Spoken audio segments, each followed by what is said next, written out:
No secretary ever lasted a full week working for the Sicilian Mafia boss until the clumsy one showed up and accidentally destroyed his office in the first 5 minutes. Before we get to how Emma Hanford turned a simple job interview into what can only be described as a natural disaster with a college degree, hit that subscribe button and drop a comment telling us where you're watching from. Because what happens next involves a shattered, priceless antique, perfect comedic timing, and a mafia boss who's about to meet the only person in New York who isn't afraid of him. Spoiler alert. It's not because she's brave, it's because she's too distracted talking to herself to notice how dangerous he is. The fifth secretary in 6 days was packing her desk. It wasn't the dignified kind of packing where you carefully wrap your framed photos and say goodbye to colleagues. It was the panicked, trembling hands kind of packing where you just shove everything into a cardboard box and pray you can escape before the tears start. "You're fired," Cassio Pisano had said, his voice carrying the kind of cold finality usually reserved for execution orders. He hadn't even looked up from his computer screen. "Human Resources will process your severance. Close the door on your way out." Her crime? She'd answered his office phone on the 4th ring instead of the 3rd. That was it. 4 rings instead of 3. Welcome to Pisano Global, the most terrifying office in Manhattan. The 60th floor of the Meridian Tower was a monument to cold perfection, floor-to-ceiling windows overlooking the Hudson River, marble floors so polished you could see your reflection judging you back. Furniture that looked like it belonged in a museum, not an office, probably because some of it actually did. Everything was white, black, or chrome. No color, no warmth, no soul. The employees moved through the space like ghosts, speaking in whispers, making eye contact with no one. They called it the Ice Palace. They called Cassio Pisano the Reaper. Not to his face, obviously. No one was that suicidal. Cassio Pisano, 33 years old, CEO of Pisano Global, a risk management and strategic consulting firm that was absolutely, definitely, completely legitimate, and not at all a front for one of New York's most powerful organized crime families. Officially, Pisano Global helped corporations navigate complex international business environments. Unofficially? Well, let's just say their client list included people who solved problems with methods that wouldn't hold up in corporate arbitration. Cassio himself was the kind of man who made rooms go quiet when he entered. Tall, dark-haired, with the kind of sharp Italian features that belonged on Roman coins. He wore suits that cost more than most people's monthly rent, and he wore them like armor. His eyes were the worst part, dark, cold, calculating, the kind of eyes that saw through every lie, every excuse, every weakness. When Cassio Pisano looked at you, you felt weighed, measured, and usually found wanting. He'd inherited the organization from his father at 28, after a violent coup that left 3 rival families decimated and everyone else too terrified to challenge him. 5 years later, he'd transformed the business, making it sleeker, more efficient, more deadly. He demanded absolute perfection, from his operations, from his people, from the universe itself, and from his secretaries most of all. Which brought us to the current problem. Cassio Pisano burned through assistants faster than most people burned through coffee. 5 in 6 days, muttered James from accounting, watching the latest victim flee toward the elevators. That's got to be a record. Amanda lasted 3 hours on Monday, whispered Priya from marketing, pretending to review a contract. He fired her because she said, "Good morning," with too much enthusiasm. Jennifer made it to Tuesday lunch, added Marcus, the intern. She brought him Italian takeout. Apparently it was the wrong region. And Rebecca? James shook his head. She organized his pens by color instead of by frequency of use, gone by Wednesday afternoon. No one survives him, Priya concluded. No one. Inside his office, Cassio stood at the window, looking out over Manhattan with the expression of a man who owned half of it and was annoyed by the half he didn't. The intercom buzzed. His head of security, a mountain of a man named Luca, who'd worked for Cassio's father and survived 3 assassination attempts. "Capo," Luca's voice crackled through. "Your mother is here." Cassio closed his eyes. Of course she was. Send her in. The door opened without a knock. Only one person in the world had that privilege. Cassio Matteo Pisano. The voice was sharp, aristocratic, and utterly unamused. Giuliana Pisano swept into the office like a force of nature. At 58, she was still stunning silver hair, perfectly styled, designer suit that screamed old money, the kind of presence that made dictators reconsider their life choices. She was also the only person on earth that Cassio was even slightly afraid of. "Mama," he said carefully, "I have a board meeting in..." which I rescheduled. She settled into the chair across from his desk like she owned it, which, technically, she partially did. "We need to talk about your assistant problem." "I don't have a problem. I have standards." "You have a revolving door." 5 secretaries in 6 days, Cassio? 5? They were incompetent. They were human beings with normal reaction times and a basic need for bathroom breaks. Giuliana crossed her legs, the picture of elegant disapproval. "You're impossible." "I'm efficient." "You're alone." The words hung in the air like an accusation. "When was the last time you left this office before midnight? When was the last time you had a conversation with someone who wasn't reporting quarterly earnings?" Cassio's jaw tightened. "I have a company to run. You have a life to live." Giuliana stood. "And right now you're coming with me for coffee. Non-negotiable." "Mama." "Don't mama me. You need to clear that ice-cold temperament before the board meeting, and I need an espresso. Let's go." Arguing with Giuliana Pisano was like arguing with a hurricane, pointless and likely to end with you being destroyed. Cassio grabbed his phone and followed his mother to the elevator, already regretting this decision. The cafe was on the ground floor, a sleek, modern space with exposed brick and hanging Edison bulbs. It was trendy in that way. Manhattan cafes were trendy, where a cappuccino cost $8 and came with foam art of a swan. The line was long. Naturally, Giuliana didn't wait in line. She simply walked to the counter like she owned the place. Which, Cassio suddenly remembered, she actually did. She'd invested in the cafe chain 2 years ago. That's when he heard it. "Okay, Emma Hanford, you can do this. It's just coffee. You've made coffee 1,000 times. This is not rocket science. This is bean juice with foam. Bean juice. You've got this." Cassio frowned.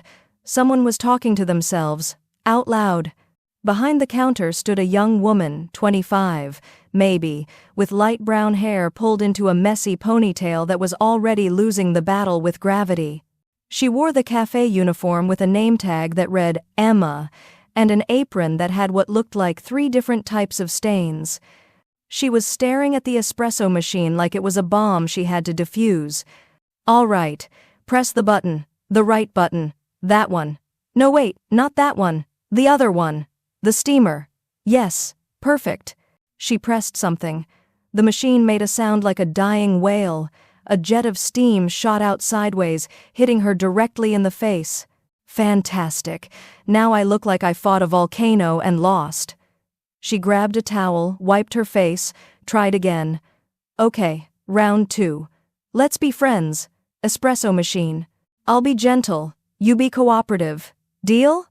Giuliana turned to Cassio, her eyes sparkling with something he hadn't seen in years. Genuine amusement.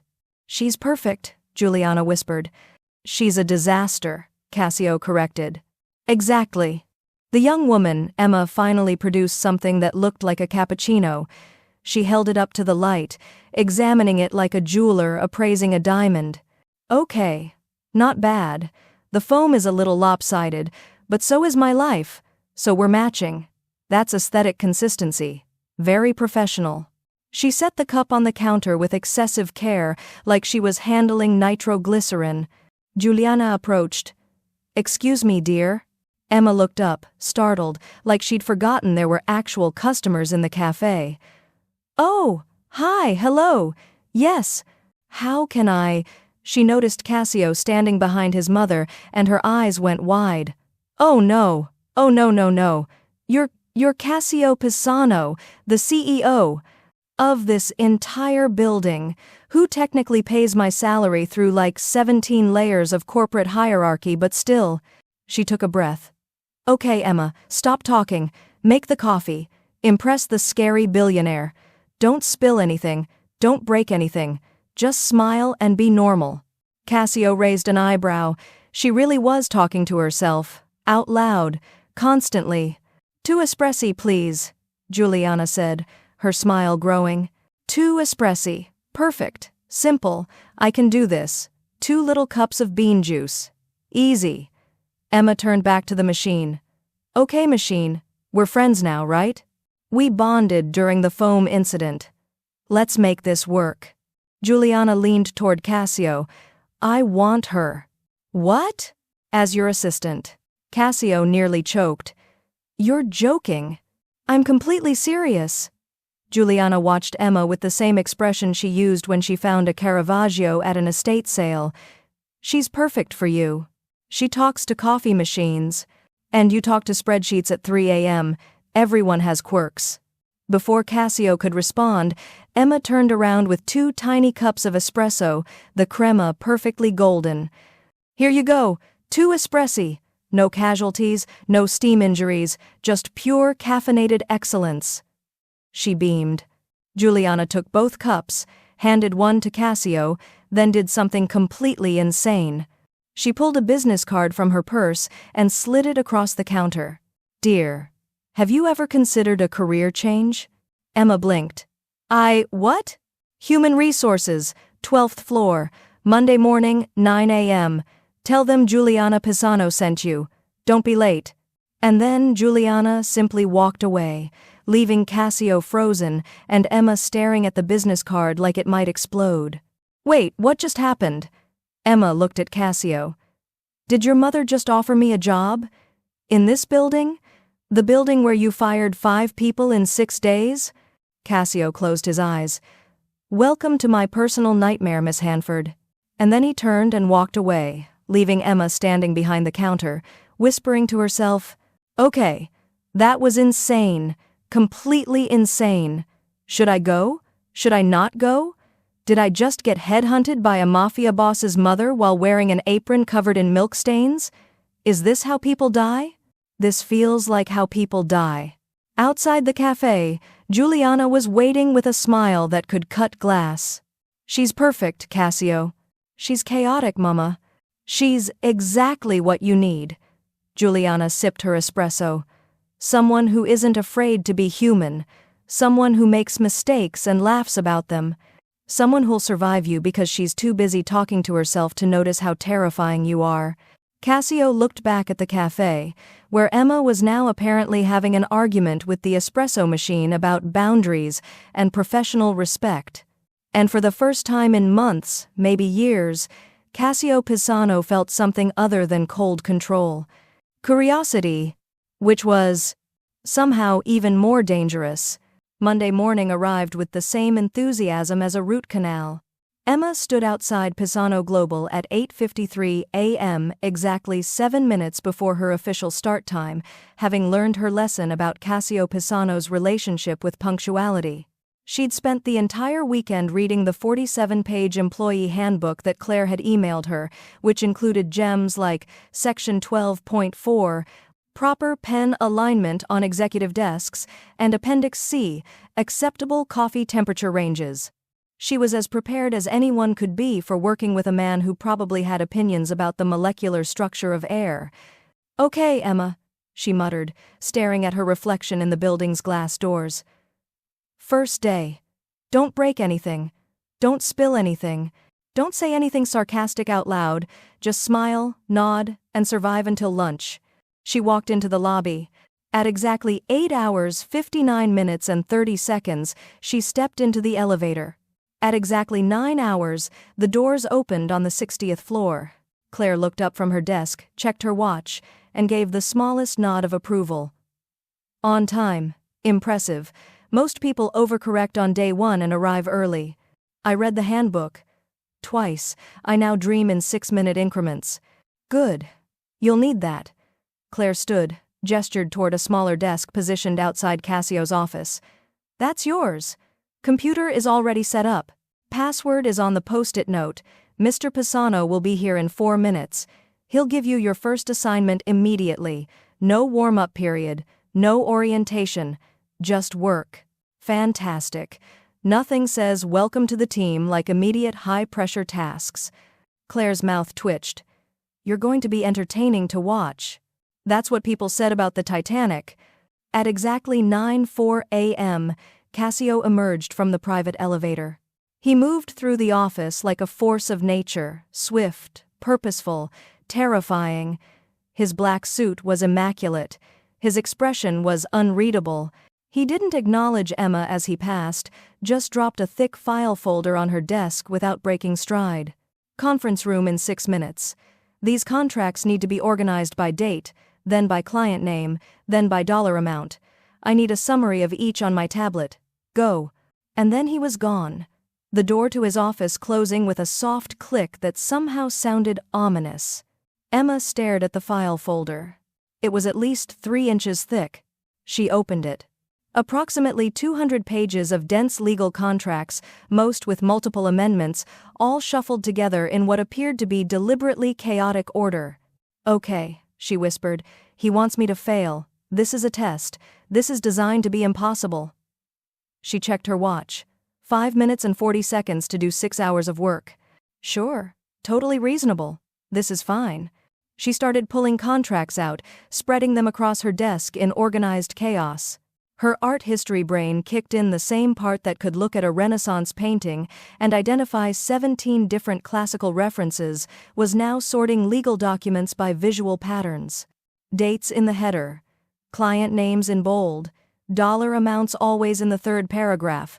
She didn't read the contracts.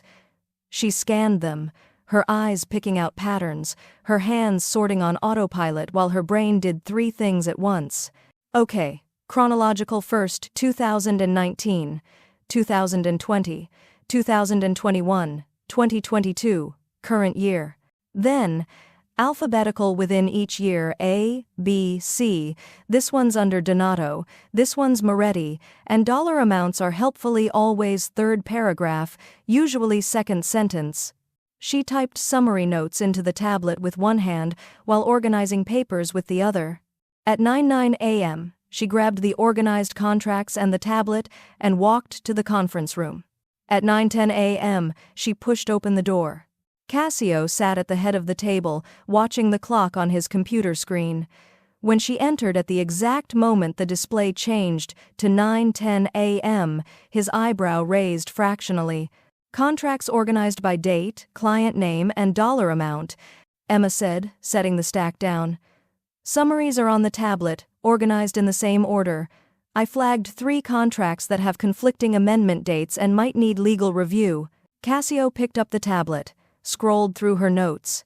His expression remained neutral. You found the Donato discrepancy. The amendment was dated before the original contract. Either someone invented time travel, or there's an error. It took my previous assistant 3 days to find that error. I have a useless art history degree that trained me to spot details that don't match. Turns out it's occasionally useful. Cassio's eyes met hers. Occasionally? Well, it hasn't helped me at any parties.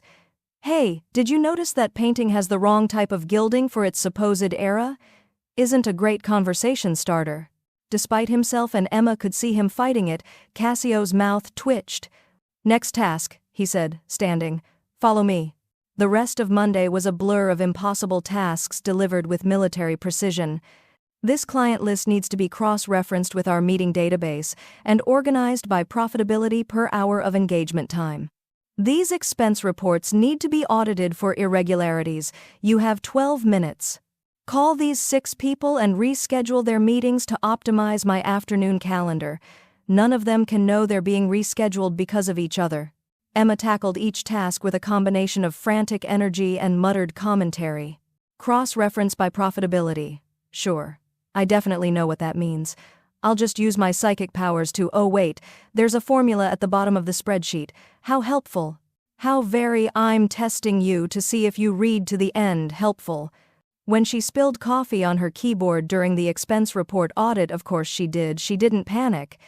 She just grabbed napkins, cleaned it up, and kept working while muttering, Cool, destroying company property on day one. Very professional. This is fine. Cassio, passing by her desk at that moment, paused. Is that coffee on your keyboard? It's mostly on the napkins. The keyboard is only slightly caffeinated. It'll be fine. Might type faster now. Caffeine affects electronics the same as humans, right? That's not how electronics work. Well, not with that attitude. Cassio stared at her. Emma stared back. And then, so quickly she almost missed it, he smiled. A real smile. Small, fleeting, but genuine.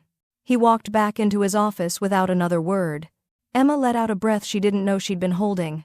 Okay, that was either good or I'm about to get fired and he's smiling because he enjoys destruction. Could go either way. Tuesday was more of the same, but faster, harder. Like Cassio was actively trying to find her breaking point.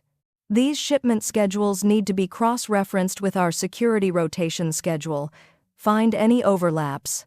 Emma pulled up both documents, started scanning. And then she stopped. Mr. Pisano? He looked up from his computer. Yes? Why do we have security rotation schedules for shipments? This is a consulting firm. We handle sensitive client information. Security is necessary. Right. But these rotations, she pointed at the screen, they change every shipment. Different teams, different routes, different times. That's not standard security protocol. That's anti-pattern security, the kind you use when you're trying to avoid someone predicting your movements. Cassio went very still. What makes you say that? My dad was military. He used to talk about convoy security. You either establish patterns because they're efficient and defendable, or you randomize everything because you're worried about inside threats. She looked at the data again. These are randomized. Which means you're worried about someone inside the company having access to predictable information. The silence that followed was heavy. You're observant, Cassio said finally. I notice details. It's why I broke your display case. I was too busy looking at the inkwell to watch where I was going. She smiled weakly. My blessing and my curse. Find the overlaps. Report them to me directly. No one else. Okay. Emma went back to the data, but she could feel the shift in the room. She'd just stumbled onto something real, something dangerous. Something that made Cassio Pisano's impossible standards make a lot more sense. Wednesday afternoon, Emma was filing documents when she heard Cassio on the phone in his office. His door was slightly ajar, unusual, since he normally kept it closed. No, the Moretti shipment is delayed. I don't care what excuse they gave you. It's unacceptable. His voice had a harder edge now. The smooth, controlled CEO voice was gone. This was something else. Something with teeth. Emma kept filing, pretending not to listen. Tell them if they can't meet the timeline, we'll find someone who can, and make sure Romano understands that my patience has limits. He hung up. Emma knocked on the doorframe. Mr. Pisano, the contracts you wanted are ready. Cassio looked up. For just a moment, his expression was unguarded stress, frustration, the weight of whatever he was actually dealing with. Then the mask slammed back into place. Bring them in. Emma entered, set the contracts on his desk. The Moretti file was incomplete. I flagged the missing pages. You notice that? Page numbers were sequential except for pages 47 to 52. Either they were removed or never included. Cassio leaned back in his chair, studying her. You're very thorough for someone who talks to herself about coffee machines. I contain multitudes, mostly chaos and anxiety, but also occasional competence. Occasional? Let's not get carried away. I've been here 3 days and I've spilled coffee, knocked over a plant, and somehow managed to get toner on my face from a printer I wasn't even using. Yet you've completed every task I've given you. Yeah, well, my brain works even if my body doesn't. She shrugged. I'm like a very smart pinball. bouncing around but somehow landing in the right place. Cassio's expression softened. Just barely. You're nothing like my previous assistants. Is that good? I haven't decided yet. Emma smiled. That's fair. I haven't decided if I like working here yet either. You're on a 3-day probation. You don't get to decide. Sure I do. I could quit, walk out right now, forfeit the $10,000 and my dignity. You won't. How do you know? Cassio stood, walked around his desk until he was close enough that Emma had to tilt her head back to maintain eye contact. His presence was overwhelming, intense, magnetic, slightly terrifying. Because you're curious, he said quietly. You noticed the security patterns, you flagged the missing pages.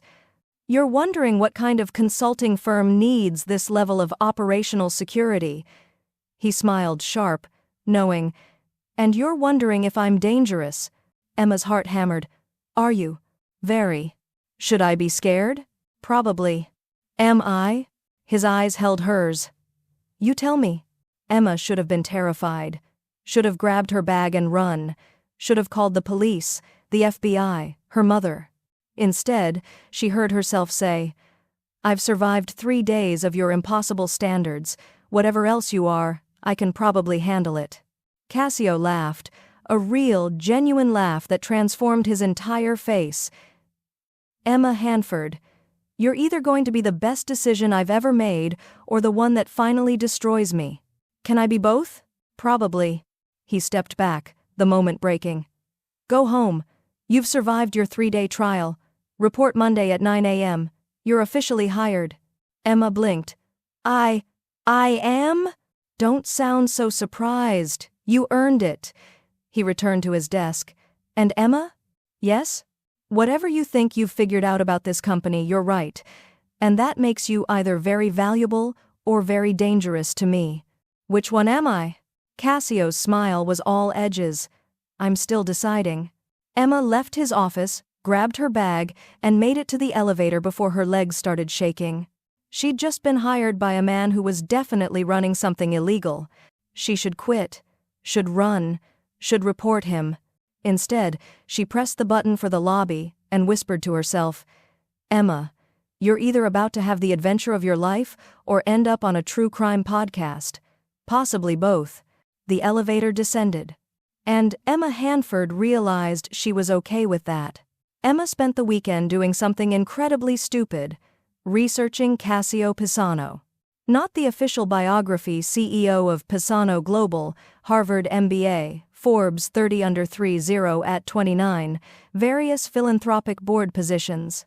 That was the polished version, the one designed for shareholders and society pages. She dug deeper. Late-night internet rabbit holes fueled by cheap wine and morbid curiosity. Pisano family history, Sicilian immigration in the 1,920 seconds, rumors of organized crime connections that were always just vague enough to avoid lawsuits. A father who died in a tragic accident 5 years ago. An organization that went from street-level enforcement to international consulting in 1 generation. By Sunday night, Emma had concluded 3 things. 1. Cassio Pisano was absolutely, definitely running a criminal organization. 2. She should quit immediately. 3. She was absolutely, definitely not going to quit. You have a problem, she told her reflection while brushing her teeth. A self-preservation problem. Normal people see red flags and run. You see red flags and think, ooh, adventure. Her reflection didn't argue. Monday morning she arrived at exactly 9 a.m. to find Claire already at her desk, looking unusually tense. He's been here since 6, Claire said without preamble. Something's wrong. He's in a mood. What kind of mood? The dangerous kind. The kind where he fires people for breathing wrong. Claire's eyes held genuine concern. Be careful today. Emma knocked on Cassio's office door at 9:02. Come in. She entered to find him standing at the window, staring out at Manhattan with the expression of a general surveying a battlefield he was losing. Close the door, he said without turning around. Emma closed it. The click sounded final. I have a problem, Cassio said. A very expensive, very dangerous problem, and you're going to help me solve it. Okay. He turned. His eyes were dark, intense, crackling with barely controlled fury. 3 months ago, I acquired a shipping company. Legitimate business, clean books, good reputation. The acquisition was valued at $50 million. That sounds successful. It should have been. Except last week I discovered that someone has been using that shipping company to move things I didn't authorize. Things that could get me killed or imprisoned, depending on who finds out first. Emma's mouth went dry. Oh, I need to know who, I need to know how, and I need to know what they're planning next. He walked to his desk, pulled out a thick folder. These are the financial reports from the acquisition, every document, every contract, every amendment. My analysts have gone through them twice. They found nothing. But you think something's there. I know something's there. I can feel it. He set the folder on the conference table in his office. You have a talent for seeing patterns other people miss, so look, find what they couldn't. Emma approached the table slowly. Mr. Pisano. Cassio, if you're going to help me avoid prison or death, use my first name. Cassio, she corrected, the name feeling strange on her tongue. What exactly am I looking for? Anything that doesn't fit, anything that feels wrong. Trust your instincts. He checked his watch. I have back-to-back calls for the next 4 hours. Work here. Don't leave this office. Don't discuss this with anyone. Understood? Understood. He grabbed his phone, moved to his desk, and immediately dove into a call in rapid Italian. Emma caught words like tradimento, betrayal, and bastardo, self-explanatory. She turned to the documents and got to work. 2 hours in, Emma's eyes were crossing. The financial reports were dense, technical, and brutally boring. Shipping manifests, customs declarations, insurance documents, port authority fees, page after page of numbers that all looked legitimate. Too legitimate. That was the thing that kept nagging at her. Every document was perfect. No errors, no corrections, no inconsistencies. Like someone had been very, very careful to make sure everything looked exactly right. Which was exactly what you'd do if you were hiding something. Emma rubbed her eyes, grabbed her 5th coffee of the morning made by Claire, who'd wordlessly delivered it without being asked, and started over. This time, she didn't read the documents. She looked at them. Her art history training kicked in the same way she could analyze a painting's composition. She analyzed the document's structure, the flow of information, the patterns of language. And that's when she saw it. Buried in the shipping manifests were port codes, standard 3-letter abbreviations for international ports, GEN for Genoa, NAP for Naples, PAL for Palermo. Except scattered throughout the documents were 4-letter codes that didn't match any standard system. VEND, MDCISFZ, ACORS. Emma stared at them. They felt familiar, like something she should recognize but couldn't quite place. She pulled out her phone and started Googling. Nothing. Come on, brain, she muttered. Why do these feel important? VEND, MDCI, SFZA, CORS. They're not acronyms, they're not modern port codes. She stopped, grabbed a piece of paper, wrote out the letters with spaces between them. VEN space D, MDC space I, SF space ZA, COR space S. Oh my God.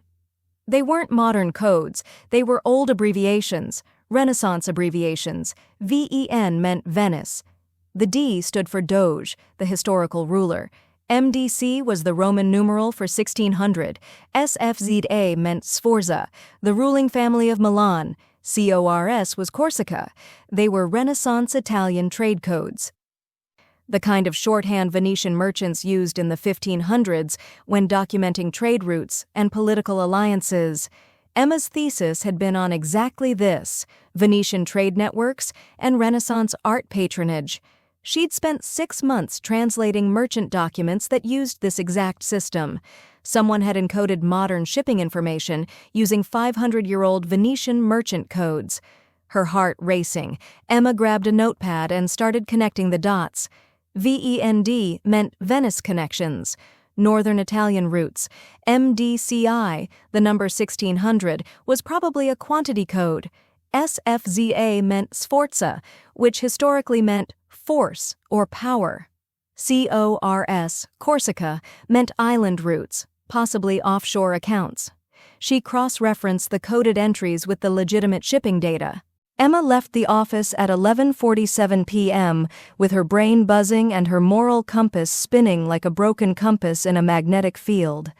She'd just helped a mafia boss identify a traitor in his organization using Renaissance trade codes. This was not a normal Tuesday. This was not covered in the employee handbook. She made it home, collapsed on her bed, fully clothed, and stared at the ceiling until her alarm went off 4 hours later. Wednesday morning arrived with all the gentle grace of a freight train. Emma dragged herself into the office at 8:58 a.m., technically on time but spiritually destroyed, to find Claire looking even more tense than usual. "He's been here since 5, Claire said quietly. "Whatever you two were working on last night, it's happening. Luca's in there now." Emma's stomach dropped. "Should I stay out here? When Cassio wants you, he'll call." So Emma sat at her desk, pretending to work while actually staring at Cassio's closed door and wondering if she was about to witness a murder. At 9:23 a.m., the door opened. Luca emerged tall, broad-shouldered, with the kind of face that had seen things and done worse. He looked calm, professional, completely unaware that he might be walking into a trap. He nodded at Emma as he passed. "Morning." "Morning," Emma managed, her voice only slightly strangled. Luca disappeared into the elevator. 2 minutes later, Cassio appeared in his doorway. "Emma, my office." She grabbed her tablet and went. Cassio closed the door behind her. His expression was unreadable, but she could see the tension in his shoulders, the slight tightness around his eyes. "I gave him the false information," Cassio said. "Told him about the Florentine sculpture acquisition using the exact coded entry you created. He took notes, asked intelligent questions, seemed completely normal. And now? Now we wait. If that code shows up in the next shipping manifest, we know. If it doesn't," he shrugged, "then I've accused the wrong person and potentially created a problem where there wasn't one. How long until the next manifest?" 3 days. Friday morning. He moved to the window, stared out at the city. 3 days of pretending everything is normal while wondering if my head of security is planning to destroy me. Emma set down her tablet. "Cassio, can I ask you something?" "Yes." "Why do you do this? The legitimate business is successful. You could walk away from," she gestured vaguely, "whatever else this is, live a normal life." His laugh was bitter. "Normal? You think I have any idea what normal looks like? I think you could learn." He turned to face her. "My father built this organization from nothing. He came to New York with $200 and a reputation that opened doors and closed coffins. Everything I have, every connection, every dollar, every ounce of respect I inherited from a man who taught me that power is the only thing that matters. But you don't believe that. How do you know? Because if you did, you wouldn't care about the inkwell." Emma took a step closer. "You wouldn't keep it in a display case. You wouldn't have it repaired after I broke it. You'd have thrown it away because it represented weakness." Cassio's jaw tightened. "Don't psychoanalyze me, Emma. I'm not. I'm observing. It's what I do." She took another step. "That inkwell means something to you. Something important enough that you've built your entire office around protecting it. It belonged to my brother." The words hung in the air like confession. "I didn't know you had a brother," Emma said quietly. "I don't. Not anymore." Cassio's expression was carved from stone. "Marco died 5 years ago. Car accident. He was 29. I'm so sorry." "Don't be. It was my fault." Emma blinked. "How could a car accident be your fault?" "Because he was driving to meet me, to tell me he wanted out. Out of the family, out of the business, out of everything our father built." Cassio's voice was flat, emotionless, the tone of someone who'd told this story to themselves 1,000 times. Marco was the good son, the legitimate one. He had an MBA from Wharton, a job at a real consulting firm, a fiancé who didn't know what our last name really meant. He moved to his desk, pulled open a drawer, and extracted a photograph, handed it to Emma. 2 men, clearly brothers. Cassio, younger, less guarded, and another man, similar features but softer, smiling like he believed the world was fundamentally good. "He gave me that inkwell for my 25th birthday," Cassio continued. "Said it was from the 1500s, used by Venetian merchants to sign contracts. He said he wanted me to remember that our family came from businessmen, not criminals. That we could choose to be legitimate. And you wanted that too. I wanted him to be happy, to be safe, to have the normal life I'd never have." Cassio's composure cracked, just slightly. "So, when he called and said he needed to talk, that it was urgent, I told him to come to the office. Late. After everyone else had gone. Because I didn't want anyone to know he was distancing himself from the family." Emma's chest tightened. "Cassio. It was raining. The roads were bad. He was rushing because I'd told him I only had 30 minutes before a meeting." His voice broke. "He ran a red light. A truck hit him. He died instantly. That wasn't your fault. I told him to rush. I prioritized a business meeting over my brother's crisis. I let him drive in dangerous conditions because I couldn't be bothered to reschedule." Cassio's eyes were haunted. "So yes, Emma, it was my fault." Emma set down the photograph carefully. "You're wrong." "Excuse me?" "You're wrong. And you know you're wrong. But guilt is easier than grief, so you've been wearing it like armor for 5 years." She moved closer, close enough to see the pain he was trying so hard to hide. "Your brother made a choice to drive in bad weather. He made a choice to run that light. Those were his choices, not yours. You didn't kill him. A tragic accident killed him. You don't understand. I understand that you've spent 5 years punishing yourself by being perfect, by controlling everything, by never letting anyone close enough to matter because if you don't care, you can't fail them." Her voice softened. "Cassio, that's not living. That's just slowly dying while your heart is still beating." His control shattered. "Then what do you suggest I do? Let go? Trust people? Look where trust got me. I have a traitor in my organization using my own operations to destroy me. I have," he gestured at her, "a secretary who broke into secrets she shouldn't know, who's seen things that could get her killed, who's standing here telling me how to feel when she has no idea what this life costs." "You're right," Emma said. "I don't know. I don't know what it's like to inherit violence. I don't know what it's like to lose someone and blame yourself. I don't know what it's like to be Cassio Pisano." She took one more step, close enough now that she could feel the heat radiating off him, could see the way his chest rose and fell with barely controlled emotion. "But I know what it's like to be afraid of failing. I know what it's like to think you're not good enough, smart enough, worthy enough. I know what it's like to hide behind sarcasm because vulnerability is terrifying." Her voice dropped. "And I know what it's like to see someone hurting and want to help, even when it's probably a terrible idea. Emma, you're not your father, you're not your brother, you're Cassio, and you're allowed to be flawed and human and imperfect. You're allowed to let someone in. And if I do? If I let you in and something happens to you because of who I am? Because of what I do? Then that's my choice. Not your fault. My choice." The air between them was electric, charged, impossible. Cassio's eyes searched hers, looking for doubt, for fear, for any sign that she didn't mean what she was saying. He found none.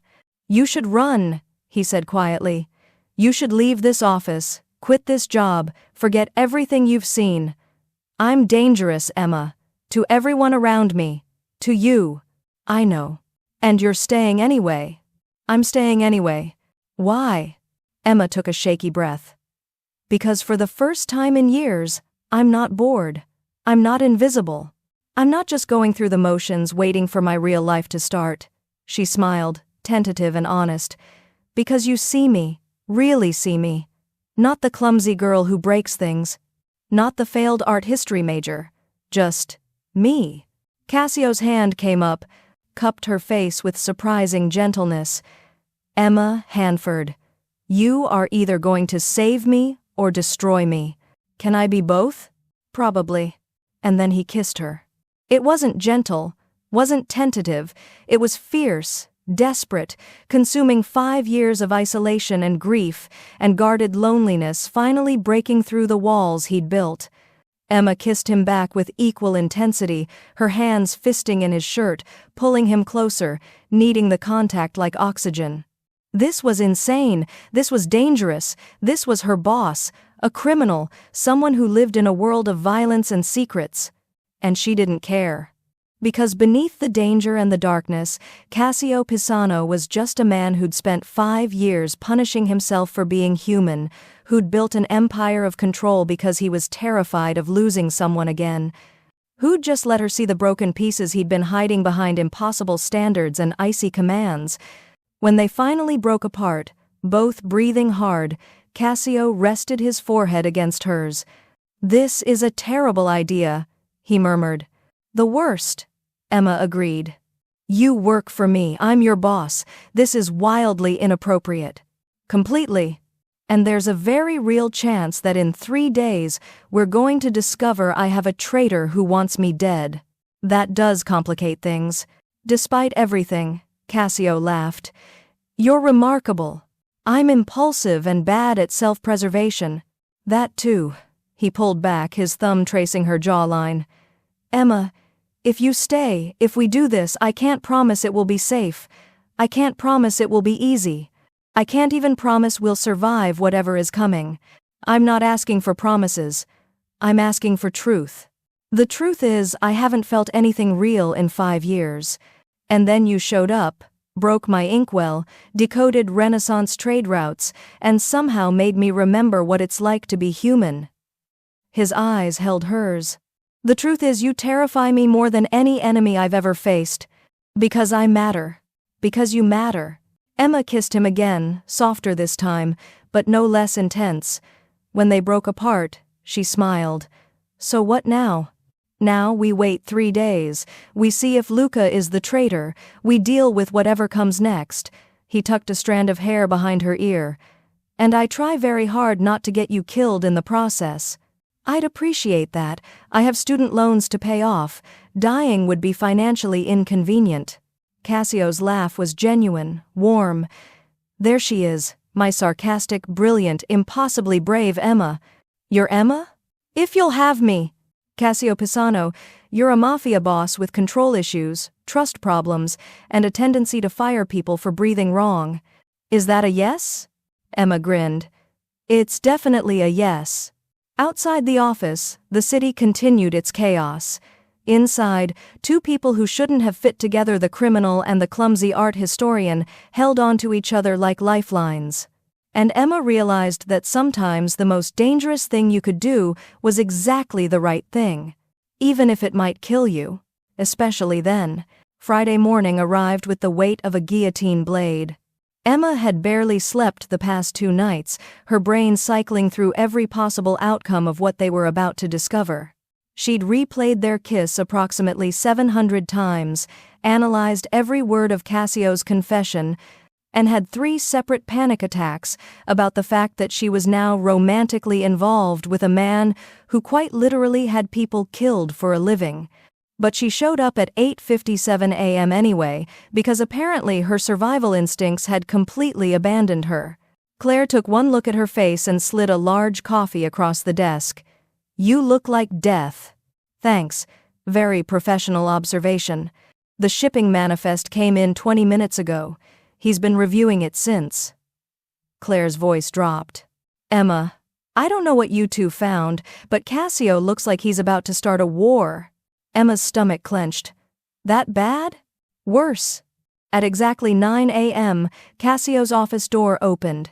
He stood in the doorway, his expression carved from ice, his eyes burning with cold fury. "Emma!" Now! She grabbed her tablet and went. The moment the door closed behind her, Cassio handed her his laptop. Look at line 47, shipping manifest from Wednesday night. Emma's eyes found the entry immediately. Shipment number 4,721, Florentine Sculptures, Vend, MDCI, SFZA, Cores. The exact fake code she'd created, word for word, letter for letter. Oh God, Emma whispered. Luca received my acquisition information on Wednesday at 10 a.m. By Wednesday night, this manifest was filed with our logistics coordinator. Cassio's voice was deadly quiet. He didn't even wait 24 hours. He's that confident I won't catch it. Or he's getting desperate. Emma set down the laptop. Cassio, if he's moving this fast, then he knows I'm closing in, which means he's either going to run or he's going to strike first. Cassio pulled up another file.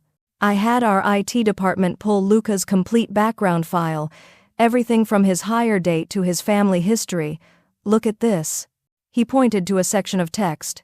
Emma leaned closer. Previous employment, Romano Security Consulting 2018 to 2020. Reference, Michael Hanford, Senior Investigative Journalist, New York Times. Emma's blood turned to ice. That's my father's name. I know. My father gave Luca a reference? When? Cassio scrolled through the document. According to this, your father interviewed Luca for a story about private security firms in 2019. Luca was working for a company that provided protection for high-profile corporate clients. The article never published.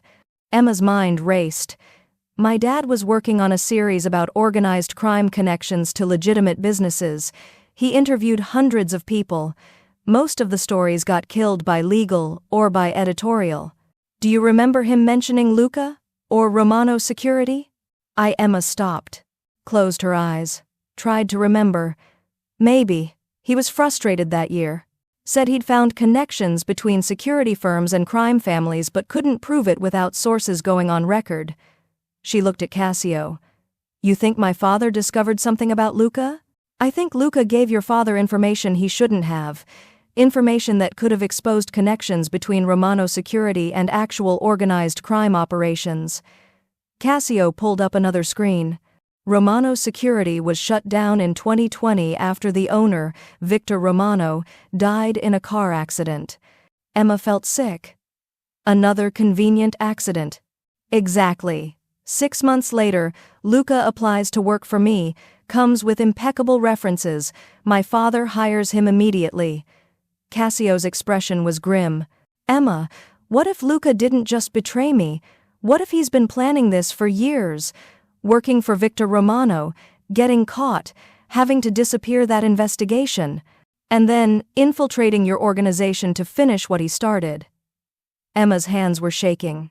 Cassio, if my father's investigation is connected to this, if Luca thinks I know something, then you're a target. Cassio closed the laptop.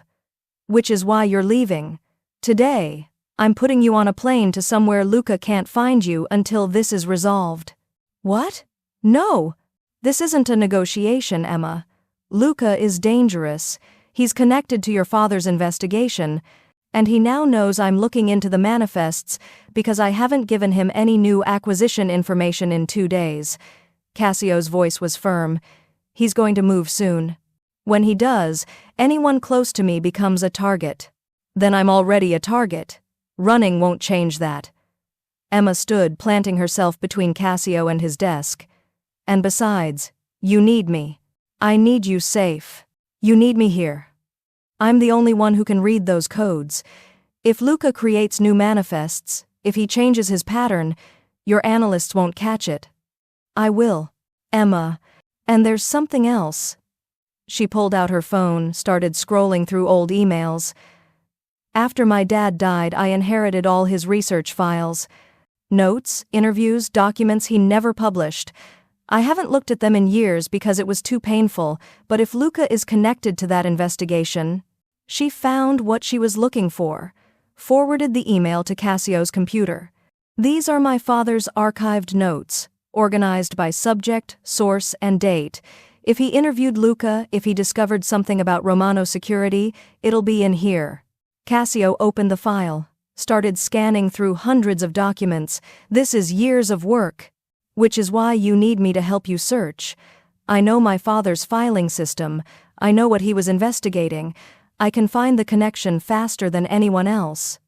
Emma moved closer. Cassio, I know you want to protect me. But pushing me away isn't protection, it's just making both of us weaker. His jaw clenched. If something happens to you, then that's on Luca, not you. She took his hand. You spent 5 years blaming yourself for your brother. Don't do the same thing with me. Let me help. Let me choose to stay. Cassio stared at her, the internal battle visible on his face. Finally, he nodded. Fine, but you don't leave my sight. If I'm in a meeting, you're in the meeting. If I'm investigating Luca, you're investigating with me. And if anything feels wrong, you run. Understood? Understood. And, Emma? His voice dropped. If we do this, if we're in this together, you need to know what that means. I'm going to confront Luca. When I do, it won't be pretty. It won't be legal. And you'll be a witness to things that could put you in prison if they ever come to light. Emma swallowed hard. I know. And you're still staying? I'm still staying. Cassio pulled her close, pressed a kiss to her forehead. You're either the bravest woman I've ever met or the most reckless. Definitely the second one. They spent the next 4 hours going through Michael Hanford's research files. It was painfully slow work. Emma's father had been thorough to the point of obsession, documenting every interview, every lead, every dead end. Finally, at 2:47 p.m., Emma found it. Cassio, look at this. She pulled up an interview transcript dated August 2019. Interview subject: Luca Martinelli. Subject: Romano Security Consulting, Corporate Protection Services. Notes. Subject: nervous. Implied: Romano Security has connections to organized crime families. Refused to go on record. Mentioned shipping operation using old trade routes to move items of interest for connected clients. Would not elaborate. Followed up twice. Subject stopped returning calls. Emma's hands were shaking. He told my father about the shipping operation, about the trade routes. 4 years ago, Luca was already talking about this. Which means this isn't new. This isn't opportunistic. Cassio's expression was deadly. Luca has been planning this for years. He fed your father just enough information to be dangerous. Then, when your father got too close... Oh my God! Emma felt dizzy. My father died in 2020, March 2020. They said it was a stroke. He was 54, relatively healthy. The doctors said it was sudden but not suspicious. Emma. What if it wasn't natural? What if Luca or whoever he was working for... She couldn't finish the sentence. Cassio pulled her into his arms. We don't know that. We can't prove that. But it fits. My father interviews Luca. Luca panics, tells his bosses. They shut down Romano Security, kill Victor Romano to cover tracks. But my father is still investigating. So... Her voice broke. So they kill him too. If that's true, if Luca was involved in your father's death, then he knows who you are. He would have known the moment I hired you. Emma pulled back. He recommended me. Remember?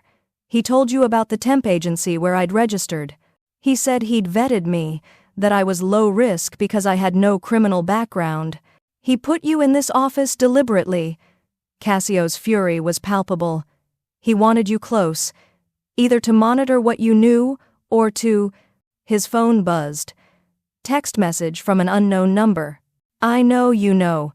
Meet me at the Brooklyn warehouse, 8 p.m. Come alone or the girl dies. L. The blood drained from Cassio's face. He has surveillance in this office. What? He's been listening. He knows we found the connection to your father. He knows we know. Cassio grabbed his jacket. Emma, I need you to leave. Right now. Go somewhere public. Call this number, he wrote down digits. It's my personal security team, not connected to Luca. They'll protect you until... No.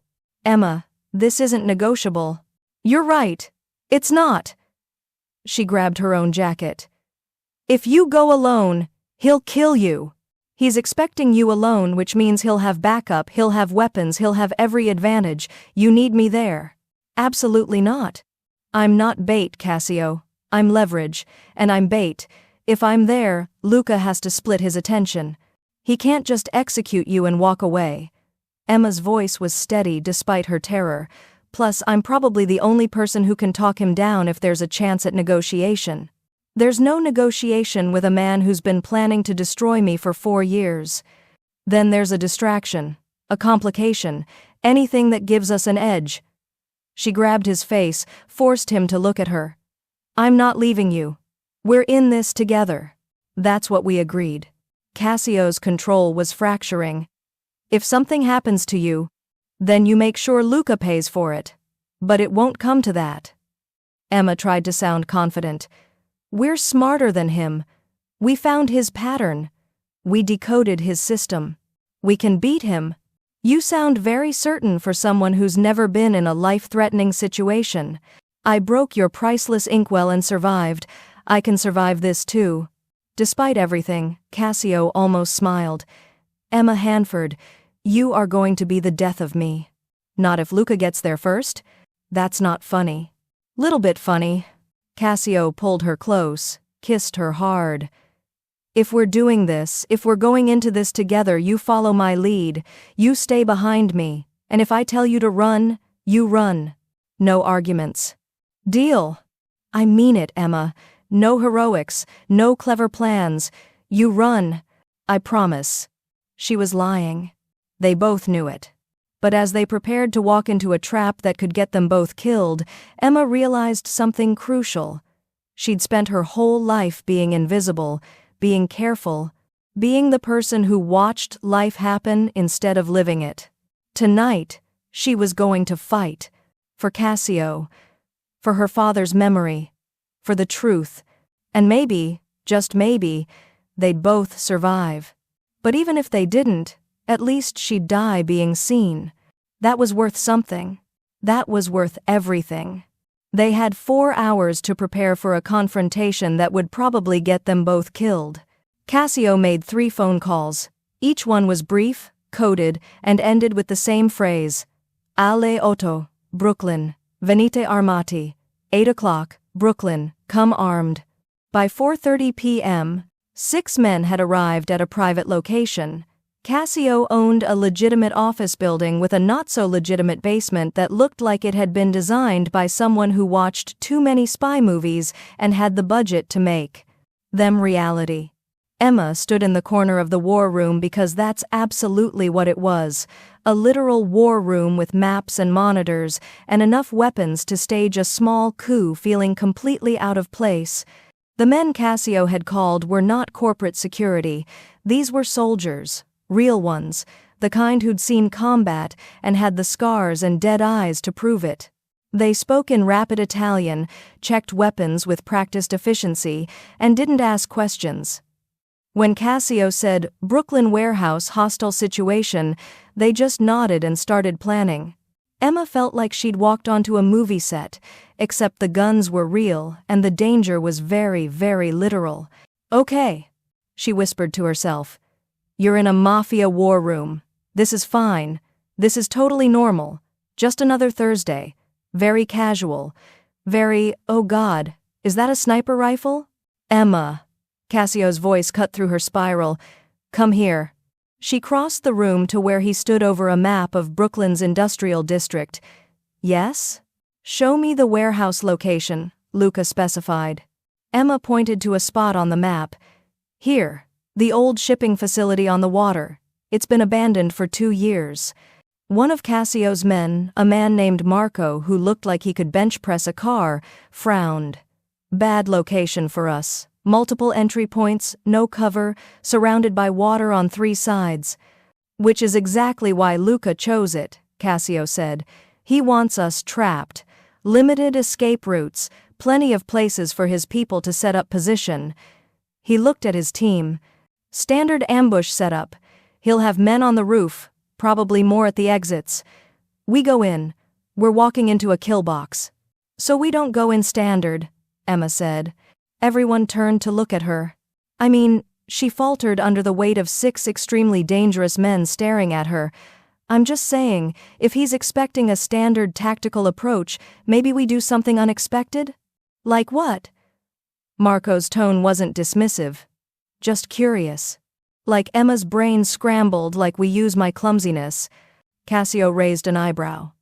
Explain. Luca knows you. He knows how you think, how you plan, how you operate. That's why he's been able to stay ahead of you. But he doesn't know me. He knows I'm clumsy, chaotic, unpredictable. What if, she gestured at the map, what if that's our advantage?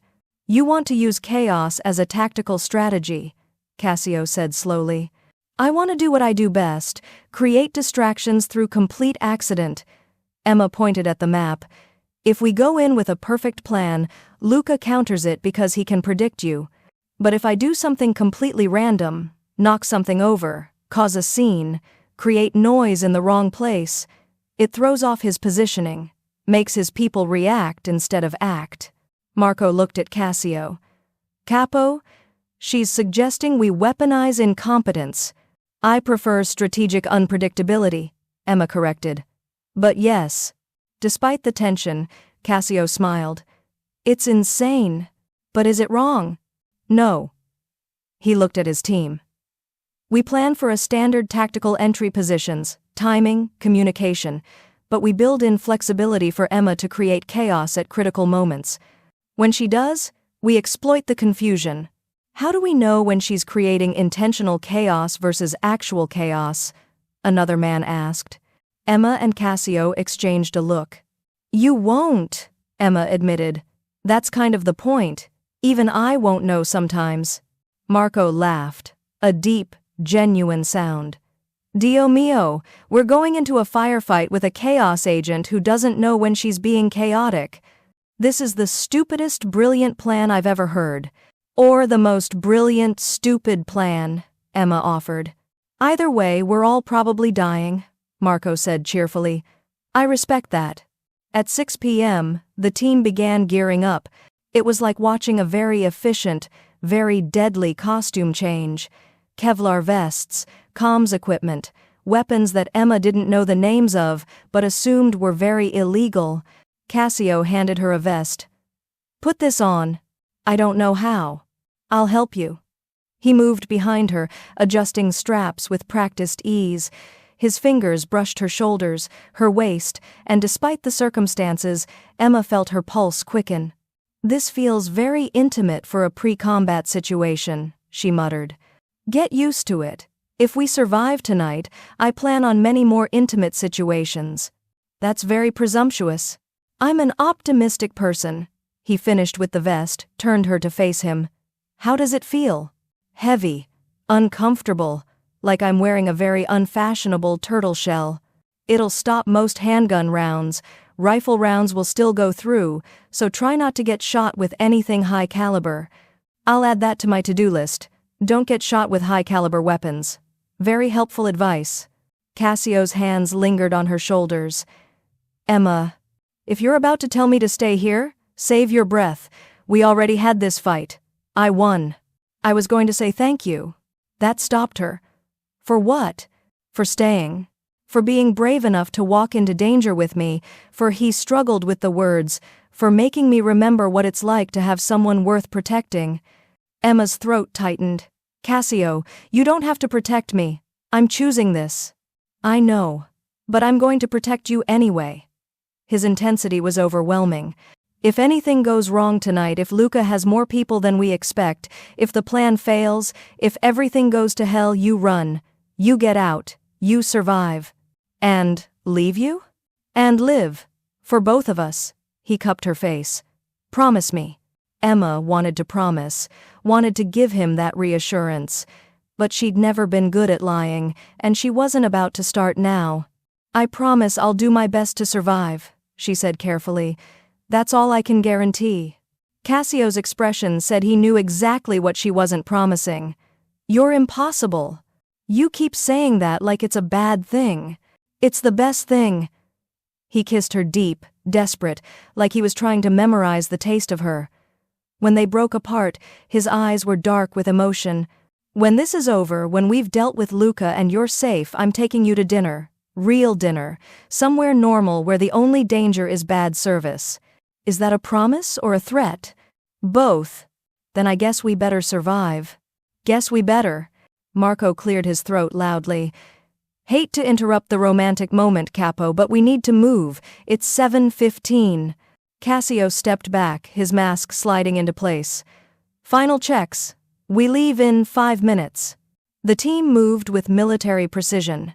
Emma stood awkwardly in the middle of the room, wearing a bulletproof vest that was 3 sizes too big and holding absolutely no weapons because Cassio had vetoed every single suggestion she'd made. "You're not carrying a gun," he'd said flatly. "What about pepper spray?" "No." "A taser?" "No." "Brass knuckles?" "Where would you even get brass knuckles? The internet sells everything." "No weapons." So Emma had improvised. While the team was doing final weapons checks, she'd raided the break room and grabbed the most ridiculous improvised weapon she could find: 3 cans of highly carbonated energy drinks and a roll of duct tape. She'd seen it in a movie once. Shake the cans, tape them together, throw them at someone. They explode in a spray of sticky, caffeinated chaos. Was it effective? Probably not. Was it better than nothing? Marginally. Did she feel like an idiot carrying weaponized soda into a mafia confrontation? Absolutely. But Emma Hanford had built a career on making the best of terrible situations. Tonight would be no different. At exactly 7:20 p.m., they loaded into 3 black SUVs. Emma rode with Cassio in the middle vehicle, Marco driving, another man named Tony in the passenger seat. The drive to Brooklyn was silent, tense. Every red light felt like an eternity. Emma's hands were shaking. She shoved them under her thighs to hide it. Cassio noticed anyway, reached over, took one of her hands in his. "You can still change your mind," he said quietly. "I can have Marco take you somewhere safe." "I'm not changing my mind." "Emma, I'm terrified, I'm shaking, I'm probably going to throw up at some point." She squeezed his hand. "But I'm not leaving you. We're doing this together. That's final." Cassio brought her hand to his lips, pressed a kiss to her knuckles. "Mia bella ragazza coraggiosa, my brave, beautiful girl." "I don't feel brave." "Bravery isn't the absence of fear, it's doing what needs to be done despite it." He held her gaze. "You're the bravest person I know. You know people who've been shot multiple times and kept fighting. And you're braver than all of them." The SUV turned onto a dark industrial street. Warehouses loomed on either side, most abandoned, all covered in graffiti and decay. At the end of the street, illuminated by a single flickering streetlight, was their destination. The warehouse, where Luca was waiting. Where everything would either end or begin. Marco pulled over 2 blocks away. "This is as close as we get without being spotted." Cassio nodded. "Everyone knows the plan. Emma creates chaos. We exploit it. No heroics. We get in, we deal with Luca, we get out." The team murmured agreement. Cassio turned to Emma one last time. "Last chance. Not taking it. Then stay close to me. No matter what happens. Promise." They exited the vehicles into the cold Brooklyn night. 6 trained soldiers and 1 art history major with weaponized soda cans. Emma looked at the warehouse, then at Cassio, then at her ridiculous improvised weapons. "You know what?" she whispered to herself. "If I die tonight, at least it'll be a really interesting obituary. Local woman killed in mafia shootout while armed with energy drinks. They'll probably make it into a weird true crime podcast." Cassio heard her and, impossibly, smiled. "If we survive this, I'm getting you therapy. If we survive this, I'm getting myself therapy. Deal." They moved toward the warehouse together. Into danger. Into darkness. into whatever ending this night would write. And Emma Hanford, who'd spent her whole life being careful, realized she'd never felt more alive. Even if she was about to die, especially then, the warehouse was exactly as terrible as Emma had imagined. Massive, dark, smelling of rust and neglect, and approximately 30 years of industrial decay. Water dripped from exposed pipes. Broken windows let in enough streetlight to create shadows, but not enough to actually see clearly. It was basically a horror movie set, except the monster was real and had a vendetta. Cassio's team moved with silent precision, spreading out to cover positions. Marco went left with Tony. 2 others, Dante and Paolo, went right. That left Cassio, Emma, and a man named Rico covering the center approach. "He's here," Cassio said quietly, his eyes scanning the darkness. "I can feel it." Emma clutched her energy drink cans like they were magical talismans. "That's either really intuitive or really concerning." "Both," a voice echoed from somewhere above them. "Cassio! So good of you to come. And you brought the girl, how sentimental." "Luca." Emma's blood ran cold. She knew that voice, smooth, professional, the voice that had recommended her for this job, that had smiled at her in the office, that had probably killed her father. "Show yourself, Luca," Cassio called out. "Let's talk like adults." "We're past talking, Capo." The word was mocking. "You should have stayed ignorant, should have let me finish what I started. Instead, you had to hire a clever girl with a dead father and Renaissance education." Movement. Above them. Figures emerging from the shadows on the catwalks and behind equipment. 1, 3, 5, 8. They were outnumbered. "Cassio," Emma started. "I see them." His hand found hers, squeezed once. "Stay behind me." "Not planning on getting in front of the trained killer? Don't worry." The first shot came from nowhere and everywhere. The muzzle flash lit up the warehouse like lightning. Cassio pulled Emma down behind a rusted machine as bullets tore through the air where they'd been standing. "Contact!" Marco's voice over the comms. "North side. 4 shooters." Cassio's team returned fire. The warehouse exploded into chaos. Gunfire, shouting, the smell of cordite. Emma's entire world narrowed to the few feet of space behind industrial equipment that was currently the only thing between her and death. "Stay down," Cassio ordered, returning fire with controlled precision. Each shot he took was calculated, efficient. He moved like violence, was a language he spoke fluently. Emma pressed herself against the cold metal, her weaponized soda cans suddenly feeling extremely inadequate. "This is fine. This is totally fine. Just a normal Thursday night. Casual gunfight. Very cool. Very, oh God, is that an explosion?" Something had detonated on the east side. Smoke billowed through the warehouse. "They're pushing us toward the center," Rico said, backing up to their position. Classic pincer movement. "Then, we don't go to the center," Cassio replied. "We go up."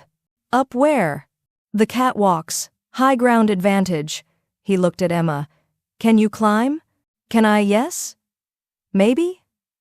"I fell off a ladder once, but that was different." Another burst of gunfire cut her off. "We're moving," Cassio said. "Emma, between Rico and me, you don't stop, you don't look back. Go." They ran. Emma had never been athletic. She'd failed gym class twice. Running was something other people did, people with coordination and lung capacity. But fear was an excellent motivator. They made it to a metal staircase leading up to the catwalks. Rico went first, providing cover. Cassio pushed Emma ahead of him, his body shielding hers. Bullets sparked off metal railings. Emma climbed faster than she'd ever climbed anything, her hands slipping on rust, her legs screaming in protest. They reached the catwalk and came face to face with Luca. He stood at the far end, backlit by a broken window, holding a gun that looked extremely professional and deadly. 2 men flanked him. "End of the line, Capo," Luca said. "Nowhere left to run." "I'm not running."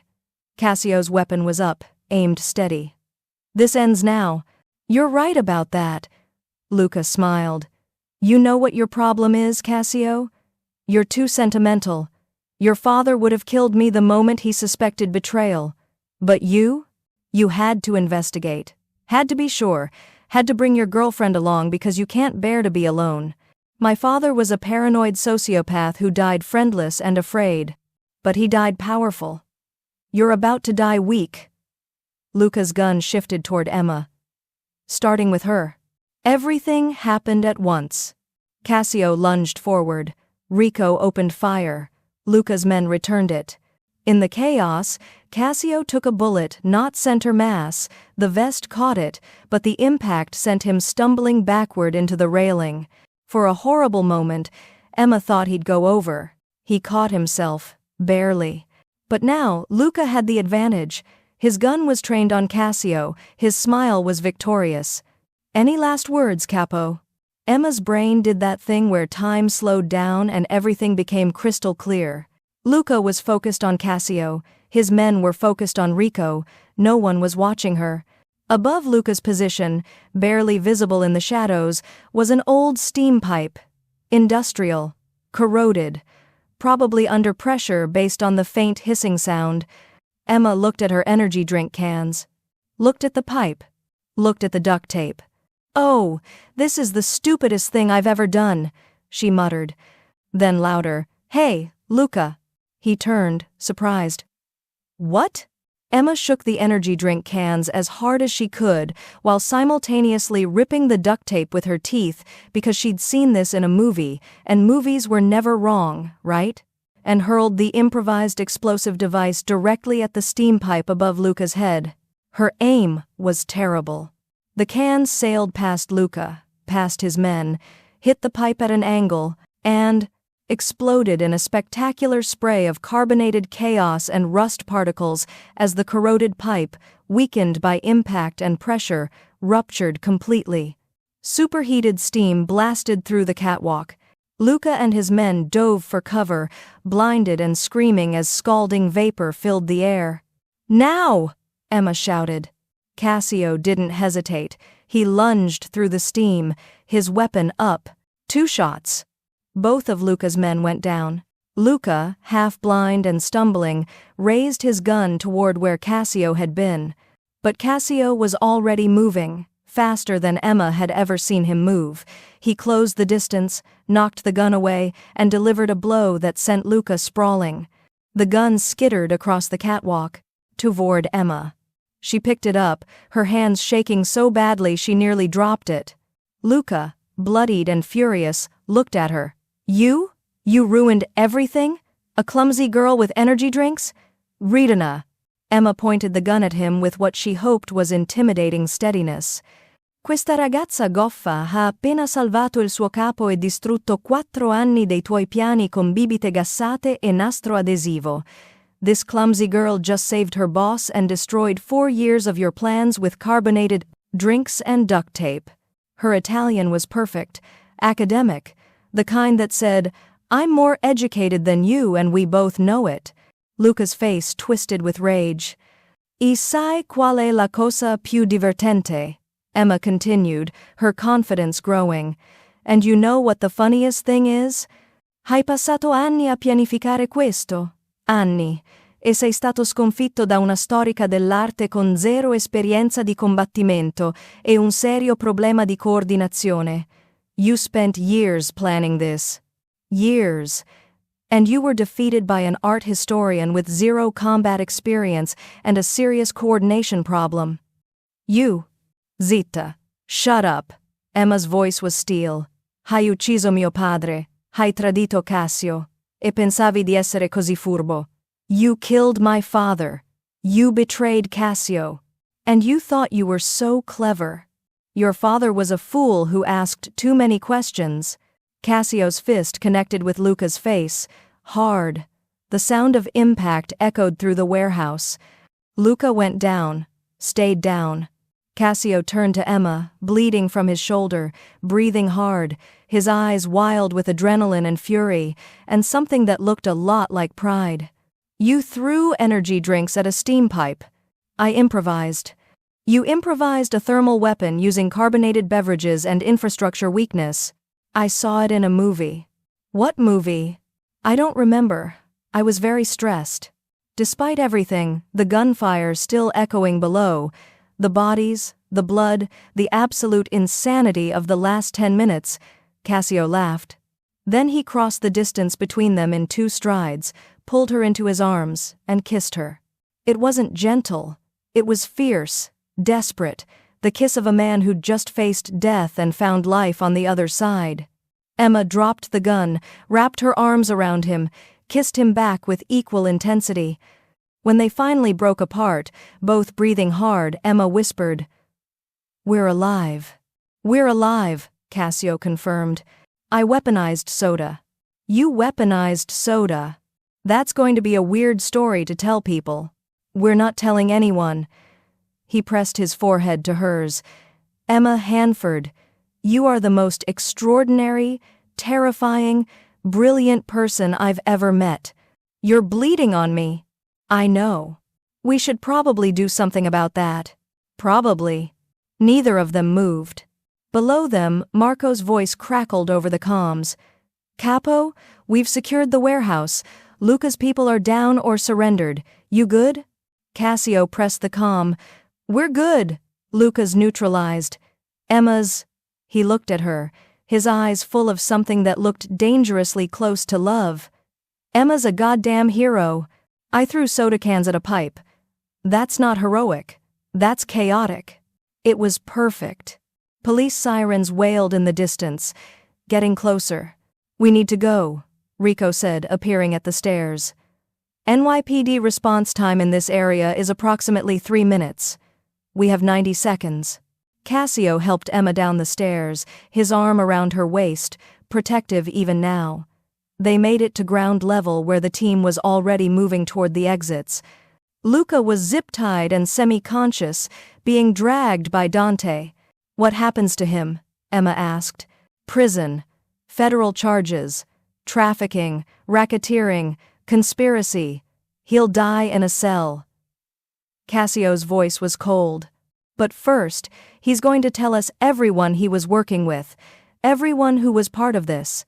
And then, he looked down at Luca with an expression Emma had never seen before, something ancient and unforgiving. "Then we make sure no one ever tries this again." They emerged into the Brooklyn night. The SUVs were waiting, the team loaded in with military efficiency. As they pulled away, Emma looked back at the warehouse scarred with bullets, smoking from the steam explosion, lit by the approaching police lights. "I can't believe that worked," she whispered. "I can." Cassio took her hand. "You're chaos incarnate, Emma. It's your superpower." "My superpower is being clumsy and lucky. Your superpower is seeing solutions no one else sees, using weapons no one else would think of, being brave when everyone else would run." He brought her hand to his lips. "You saved my life tonight. You saved mine first. Multiple times. I think we're even. We're not even close to even." His smile was soft now, vulnerable, "but I'm looking forward to spending a very long time trying to balance the scales." Emma leaned her head on his shoulder, exhausted and exhilarated, and probably in shock but not caring. They'd survived. Against all odds, against all logic, 2 people who should never have met a mafia boss and a clumsy art historian had walked into danger together and walked out alive. That had to count for something. That had to count for everything. "Cassio?" "Yes?" "When you said you were taking me to dinner somewhere normal, I meant it. Can we go tomorrow? Because I'm pretty sure I just aged 10 years in the last hour, and I could really use some comfort food." He laughed, genuine, warm, the sound of a man who'd forgotten how to feel joy and was relearning the language. "Tomorrow, I promise." "And Cassio?" "Yes, amore mio. I love you." The words hung in the air between them, simple, true, terrifying.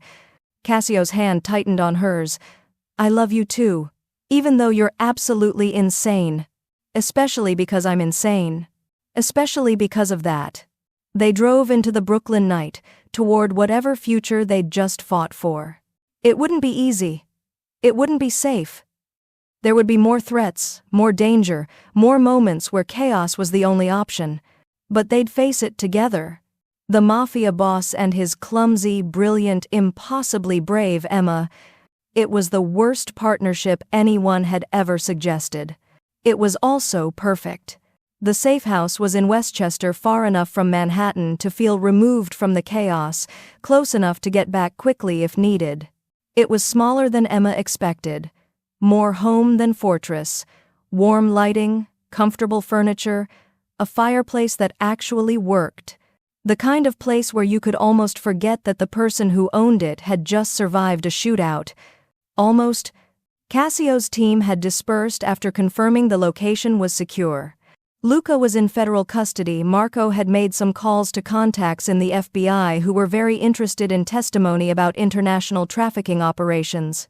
The rest of Luca's people were either dead, arrested, or had disappeared into whatever holes criminals crawled into when their plans imploded. It was over. Except it wasn't. Not really. Emma sat on the bathroom counter, watching Cassio wince as he peeled off his shirt. The bulletproof vest had stopped the round, but the impact had left a massive bruise spreading across his chest like a dark storm cloud. "That looks painful," she said quietly. "I've had worse." He dropped the shirt, examined the bruise in the mirror.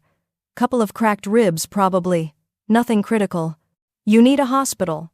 I need you to stop worrying." He turned to face her, his expression soft despite the pain. "Emma, I'm fine. You got shot protecting me. I got shot doing my job, protecting people I—" He stopped, cleared his throat. "Protecting people who matter." Emma slid off the counter, moved into his space. "Let me help." She grabbed the first aid kit Marco had left, pulled out antiseptic and bandages. Her hands shook slightly as she worked, cleaning the minor cuts and scrapes that covered his arms. "You're very gentle," Cassio observed, watching her face. "I'm very stressed. If I'm not gentle, I'll start crying, and I've decided crying would be admitting defeat." Defeat to what? To the universe, to chaos, to the fact that I just participated in a literal gunfight and somehow survived by throwing caffeinated beverages at infrastructure. She pressed gauze against a cut on his forearm with excessive care. "I'm holding it together through sheer force of denial right now." Cassio's hand came up, cupped her face. "Emma, you can fall apart. You've earned it. If I fall apart, I might not stop, so I'm just going to keep pretending this is normal until my brain believes it." She finished bandaging his arm, moved to examine his ribs. "Take a deep breath." He did. Winched.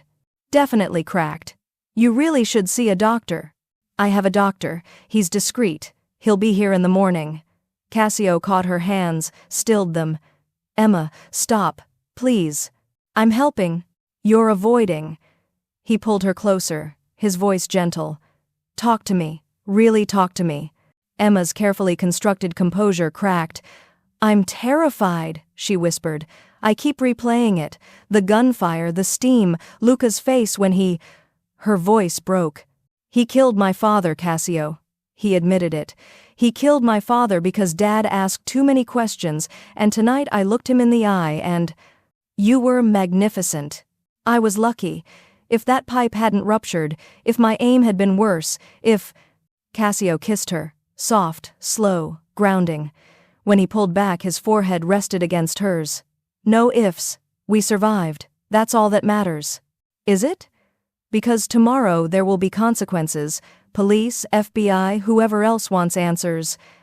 And she laughed, slightly hysterical. "I'm an accessory now. To everything. I helped you. I participated in an armed confrontation. I'm a witness to things that could send both of us to prison. That won't happen. You don't know that."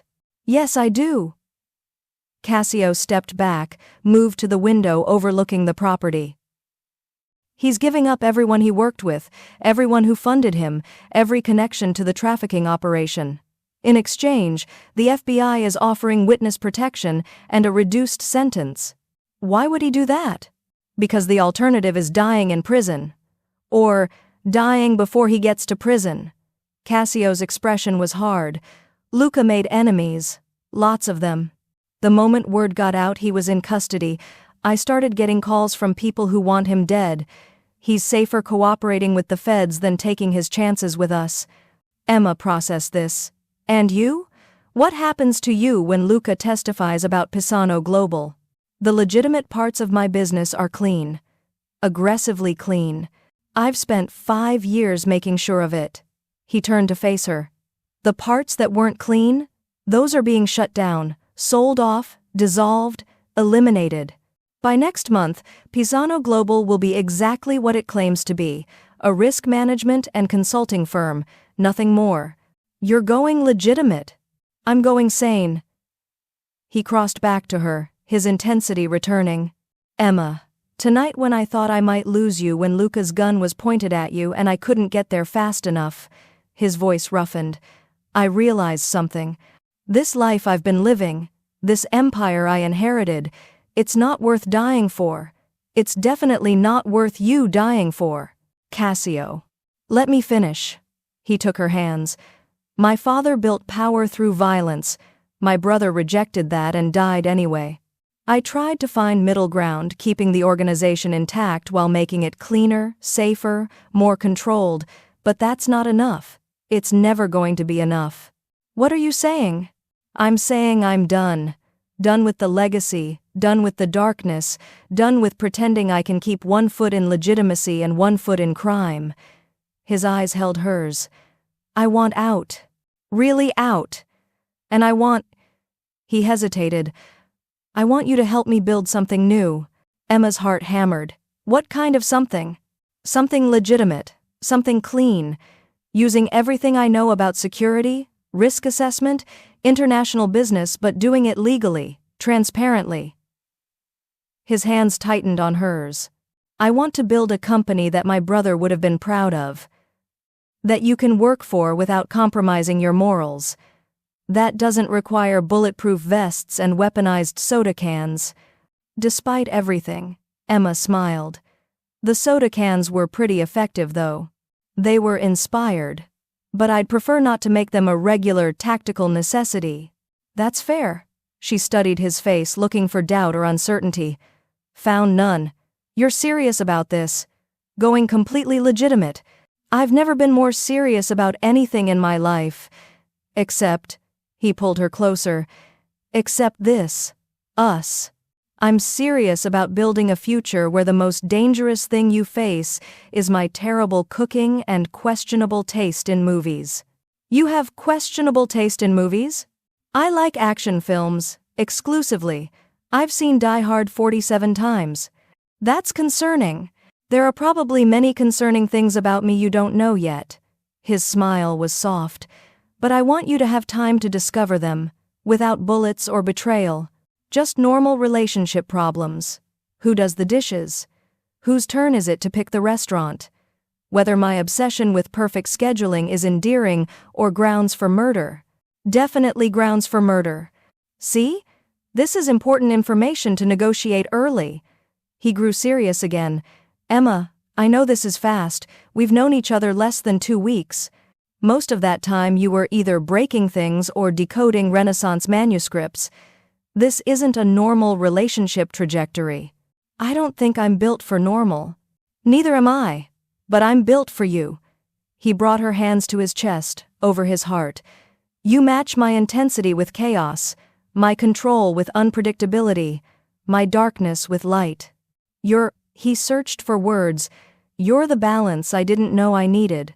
Emma felt tears building. Cassio, I'm a mess. I break things. I talk to myself. I make terrible decisions like staying with dangerous mafia bosses instead of running like smart people do. Those terrible decisions saved my life, multiple times. That doesn't mean they weren't terrible. Then make one more terrible decision. He kissed her forehead, her cheeks, her lips. Stay. Build this future with me. Be my partner in crime, legal crime, paperwork crime, the boring kind of crime that involves LLC filings and tax returns. That's the least romantic proposal I've ever heard. It's not a proposal, not yet. His eyes glinted. When I propose, It'll be proper. Restaurant, ring, possibly flowers if I can figure out what kind you like. You're planning a proposal and we've been dating for, she checked her imaginary watch, approximately 6 hours of being officially together. I'm an efficient planner. You're presumptuous. I'm optimistic. He kissed her again, deeper this time. Say yes, Emma, to building something legitimate, to being partners, to giving me a chance to be someone better than who I was. Emma looked at him, really looked at him, at the bruises and cuts and exhaustion, at the vulnerability in his eyes that he was finally letting her see, at the man who'd spent 5 years punishing himself for his brother's death and was finally, tentatively reaching for something that looked like redemption. Yes, she said simply. Cassio exhaled like he'd been holding his breath for years. Yes? Yes to partners. Yes to legitimate business. Yes to terrible movie taste and scheduling obsessions. She smiled. Yes to you, Cassio Pisano. All of you. Even the parts you think are too broken to fix. They are broken. Then we'll be broken together. That's allowed. He pulled her into his arms, held her like she was the only thing keeping him anchored to earth. I love you, he murmured into her hair. Ti amo, mia bella Emma, sei la mia luz. I love you, my beautiful Emma. You are my light. I love you too, even though you're slightly insane. Slightly? Fine. Very insane. But it works for you. They stood there for a long time, two people who'd survived chaos and danger and impossible odds, just holding each other in the quiet safety of a house that represented everything they were about to build. Cassio? When you do propose, and I'm not saying you should, I'm just saying if hypothetically you decide to, yes? Maybe don't do it during a crisis. I'd like at least one major life event that doesn't involve bullets or explosions. He laughed against her hair. Deal. No bullets, no explosions, just romance and possibly mediocre restaurant service. Perfect. They stayed like that until dawn started filtering through the windows, painting the room in soft gold. Until the adrenaline finally faded and exhaustion took its place. Until the weight of what they'd survived and what they'd chosen became real. And Emma Hanford, who'd stumbled into this job by accident and stayed by choice, realized something crucial. Sometimes the best decisions were the ones that looked terrible on paper. Sometimes the right person was the one you should absolutely run from. Sometimes chaos and control mixed together to create something stronger than either could be alone. They had a long road ahead. Legal battles, business transformations, learning to be normal people who didn't solve problems with violence and Renaissance code breaking. But they'd face it together. The mafia boss going legitimate, and his clumsy, brilliant, impossibly brave partner. It was the worst idea anyone had ever had. It was also the best. And that was enough. That was everything. 3 months later, the new offices of Romano Hanford Strategic Consulting occupied the 42nd floor of a building in Midtown, far enough from Cassio's old operation to signal change, close enough to the financial district to be taken seriously. Emma stood in what would be her office, staring at the nameplate being installed on the door. Emma Hanford, Vice President, Strategic Acquisitions and Cultural Assets. Still doesn't feel real, she muttered to herself. You've been saying that for 3 months, Cassio said from the doorway. Looking unfairly handsome in a charcoal suit that was definitely new and definitely chosen because Emma had mentioned she liked that color on him. Because it still doesn't feel real. 3 months ago I was a barista who got fired for giving people the wrong coffee. Now I'm a VP with an office that has windows. You were always brilliant, now you just have a title that matches. He crossed the space, handed her an espresso in a to-go cup. From the cafe downstairs.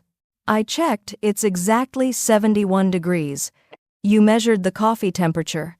I have standards. You have problems. I have you. Same thing. He kissed her temple. Ready for the board meeting? Emma took a fortifying sip of perfectly temperatured espresso. As ready as I'll ever be, Are you sure they're going to go for this? They don't have a choice. I own controlling interest, but yes, they'll support it.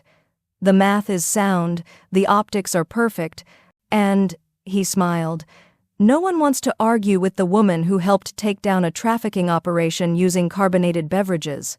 That story is never going to die, is it? Never. I'm having it engraved on your business cards. Please don't. Too late, already ordered.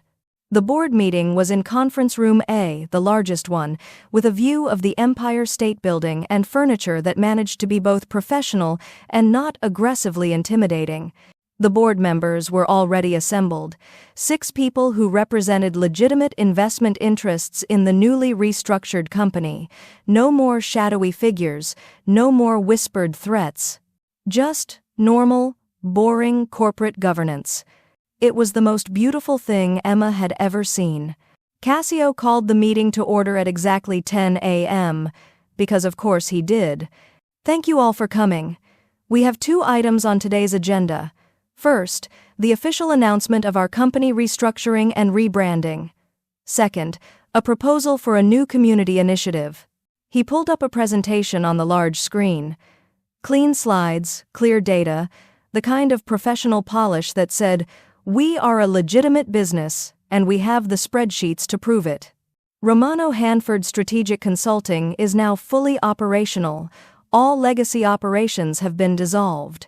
Our focus is risk assessment, cultural asset evaluation, and international business consulting. We currently have 12 clients, all fully vetted, all operating within legal parameters. One of the board members, a woman named Patricia, who reminded Emma of a very intelligent hawk, raised her hand. "What about the federal investigation?" Resolved. Luca Martinelli's testimony led to 17 arrests across 3 countries. None of those arrests implicated Romano Hanford or its principals. The FBI has closed its investigation into our operations. Cassio's voice was steady. "We're clean." Another board member, James, leaned forward. "And the reputation management? The press has been handled," Emma interjected, finding her voice. "We've positioned the company as victims of an internal betrayal that we helped expose. The narrative is responsible business leadership catching and reporting criminal activity. We're the heroes of this story." Patricia smiled. "Clever. Thank you. I learned from watching too many true crime documentaries." That got a few laughs. Emma was learning that board meetings were 90% boring data and 10% knowing when to break tension with humor. "Which brings us to our second agenda item," Cassio said, clicking to the next slide. "The Hanford Creative Arts Endowment." Emma's heart squeezed. They'd worked on this proposal together for weeks, refining it, perfecting it, making sure it honored both her father's memory and her own chaotic journey. "We're proposing a $10 million endowment to fund arts education programs in New York City public schools," Cassio continued, "specifically targeting students who are—" He glanced at Emma with a soft smile. "Unconventional learners, students who don't fit traditional academic molds, students who might be clumsy or scattered or talk to themselves, but who have brilliant, creative minds." Emma took over. "The program will provide scholarships, mentorship, and career placement assistance. We'll partner with museums, galleries, and cultural institutions to create internship opportunities. The goal is to ensure that students like me, students who love learning but don't excel in traditional environments, have pathways to meaningful careers." "Why arts specifically?" Patricia asked. "Because arts education is always the first thing cut from school budgets. Because creative thinking is what allowed me to decode Renaissance trade routes and recognize patterns that traditional analysts missed." Emma's voice grew stronger. "Because the skills you learn studying art history, pattern recognition, cultural analysis, attention to detail, are exactly the skills needed in modern risk assessment and strategic consulting. We want to train the next generation of unconventional thinkers." James nodded slowly. "It's good PR. Shows community investment, social responsibility." "It's more than PR," Cassio said quietly. "It's personal." Emma lost her father to violence connected to the world I used to operate in. This endowment honors his memory as an investigative journalist who fought for truth. It also ensures that brilliant students don't have to choose between their education and financial survival. The room was quiet. Then Patricia said, "I vote yes." "Seconded," James added. The vote was unanimous. Emma felt tears building and blinked them back furiously. "Thank you, all of you. This means," her voice cracked, "this means everything." "There's one more thing," Cassio said. He clicked to a final slide. It was a photo of the repaired Venetian inkwell, now displayed in a glass case in the office lobby. Beneath it, a small plaque. "Sometimes the best things in life come from beautiful accidents. In memory of Marco Pisano and Michael Hanford." Emma's careful composure shattered. Tears spilled over. Cassio was beside her instantly, his hand finding hers under the table. "Meeting adjourned," he said firmly. "Thank you all for your support." The board members filed out tactfully, leaving Emma and Cassio alone in the conference room. "You didn't tell me about the plaque," Emma managed through tears. "I wanted it to be a surprise." He pulled her into his arms. "Your father deserves to be remembered. So does Marco. They both believed in truth and integrity. This company, what we're building, it's for them. Cassio, I have one more surprise." He pulled back, reached into his pocket, and extracted a small velvet box. Emma's heart stopped.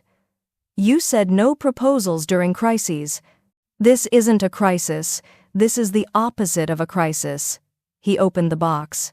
The ring was perfect. Simple, elegant, with a single diamond that caught the light and threw rainbows across the conference table. Engraved on the band in tiny letters, "La mia bella disastro." My beautiful disaster. "Emma Hanford," Cassio said, his voice rough with emotion. 3 months ago you walked into my life and broke my favorite antique. You decoded secret messages, survived a gunfight, weaponized soda, and somehow made me believe I could be better than my father. You brought chaos into my carefully controlled world and turned it into something beautiful.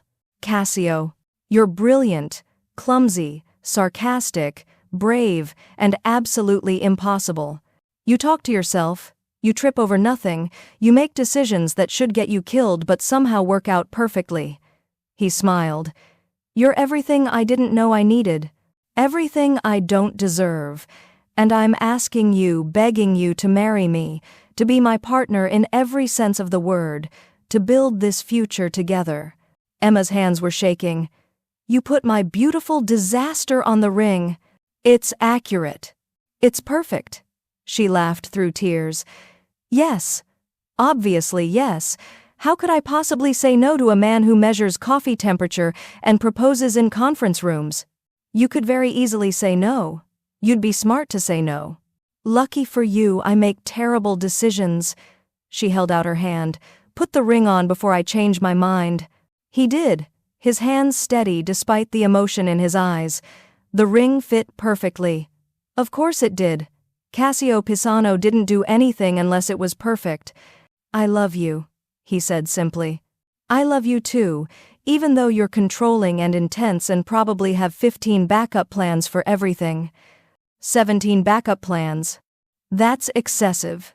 That's preparation. He pulled her close, kissed her with the kind of passion that made her forget they were in a corporate conference room. When they broke apart, he rested his forehead against hers. Ready to change the world, amore mio? With you? Always. 6 months later, the ribbon-cutting ceremony for the first Hanford Creative Arts Center was held at a public high school in the Bronx. The press was there. The mayor was there. Hundreds of students and teachers filled the newly renovated arts wing. Emma stood at the podium, looking out at faces that reminded her of her younger self, creative, passionate, not quite fitting the mold. My father used to tell me that art wasn't just about beauty, it was about truth. About seeing the world clearly, and having the courage to show others what you saw. Her voice carried across the crowd. I didn't understand that until I lost him. Until I had to use everything he taught me about observation, about analysis, about seeing patterns where others saw chaos to fight for justice. She looked at Cassio, standing off to the side, watching her with undisguised pride. This center is for everyone who's ever been told they're too scattered, too clumsy, too different. For everyone who sees the world in colors and patterns instead of numbers and spreadsheets. For everyone who talks to themselves and breaks things and takes the long way around to brilliant conclusions. She smiled. You're not broken. You're not wrong. You're exactly what the world needs. You just need someone to believe in you. The applause was deafening. After the ceremony, Emma and Cassio stood in the new art studio, watching students explore the space easels, pottery wheels, digital design stations, all funded by the endowment. All opportunities that wouldn't have existed otherwise. We did this, Emma said quietly. You did this. I just wrote the checks. You did more than that. You changed. You chose truth over power. You chose light over darkness. She leaned into him. You chose me. Best decision I ever made. He kissed the top of her head. Well, second best. The best decision was not firing you when you destroyed my conference room. I saved the inkwell. You saved everything. They stood together, watching creative chaos unfold, students laughing, creating, being brilliantly, messily themselves. Think we're going to be okay? Emma asked. I know we are. Cassio's arm tightened around her waist.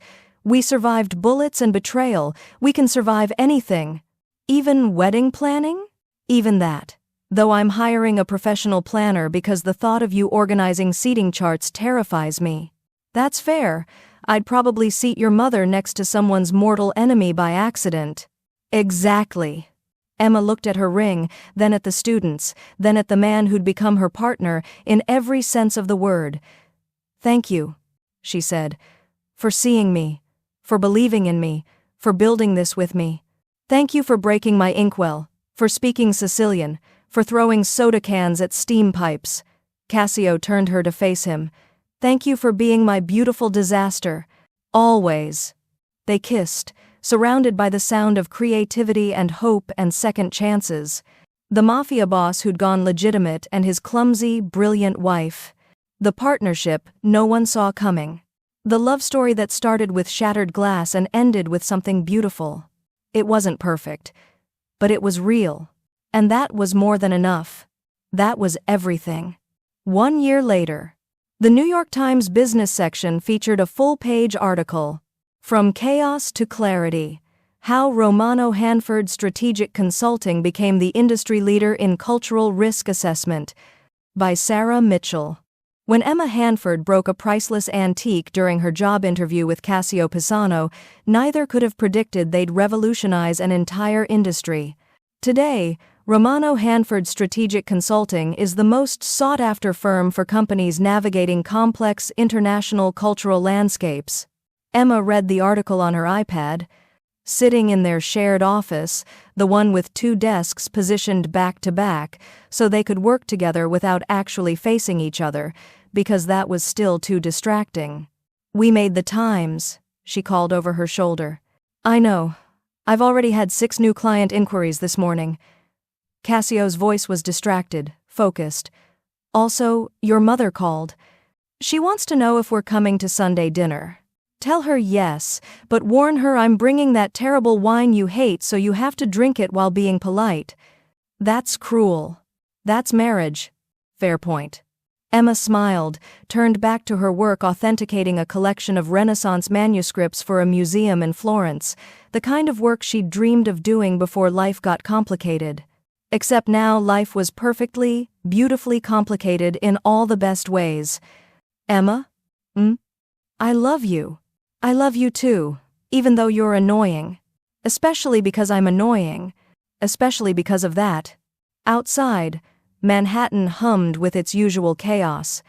Inside, 2 people who'd found each other through impossible odds worked side by side, creating something legitimate, something meaningful, something that honored the people they'd lost and the future they'd chosen.